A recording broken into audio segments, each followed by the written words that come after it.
একটা মানুষ আপনার মন থেকে উঠে গেছে, আপনি কি করে বুঝবেন? সেই মানুষটাকে দেখার পর আপনার আর কোনো ঘৃণা আসবে না।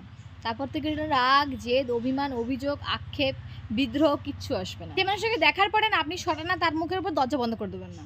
মানে সে যদি কথা বলতে আসে আপনি কথা বলবেন, কিন্তু আপনার ভিতরে আর কোনো ইমোশনস কাজ করবে না, কোনো ফিলিংস থাকবে না, আপনার জিরোতে দাঁড়িয়ে থাকবেন। আপনি হাসবেন, গল্প করে মাঝে শেয়ার করবেন সব কিছু, বাট সে আগের রকমের টান আপনি আর অনুভব করতে পারবেন না। আগে যে ভালোবাসাটা, তাকে দেখলেই বুকের মধ্যে ছটফটানি, চোখে জল, এগুলো আপনার ফিল করবেন না। আপনি হাসবেন লাইক একটা বন্ধু যে হারিয়ে গেছিলো, দেখা হচ্ছে, হ্যাঁ বল কী ব্যাপার, কেমন আছিস, রাস্তায় দেখা হলো কখনো 2 মিনিট দাঁড়িয়ে কথা বললে। এই যে অচেনা মানুষের মধ্যে চলে যাওয়া, যে আমি কখনো তোকে চিনতাম না, জানতাম না, আমি জানিই না মানুষটাকে, এরম ইগনোর না, রিল্যাক্সে দাঁড়িয়ে তার প্রতিটা কথার উত্তর দেওয়া, জবাব দেওয়া, শুধু হ্যাঁ।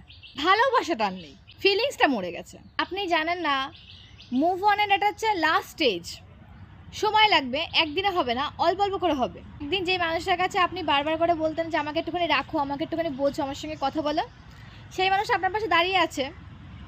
সে কথা বললেও হয়, সে কথা না বললেও হয়, সে আপনাকে কিছু জানালেও হয়, না জানালেও হয়, সে থাকলেও হয়, না থাকলেও হয়, আপনি আর কিছু ফিল করতে পারবেন না তাকে নিয়ে। টান নেই, কিছু না। ঘৃণার থেকে বিশাল বড় বাজে জিনিস এটা, বুঝতে পেরেছেন? মানে আপনার ঘৃণাও লাগবে না। আর সেই মানুষটা বুঝতে পারবে যে আগে তো মানুষটা আমার সঙ্গে এত পাগলামি করতো, আমাকে দেখার জন্য পাগলামি করতো, আমি সময় না দিলে এত আমার উপর অভিযোগ করতো, সে কিছুই করে না, একদম পুরো চুপচাপ, সাইলেন্ট, নিজের মতো নিজে ভালো আছে, ঘুরে বেড়াচ্ছেন, পড়াশুনো করছে, নিজে ব্যবসা করছে, কেরিয়ার বানাচ্ছে, বন্ধু বান্ধবী আছে, ভালো আছে।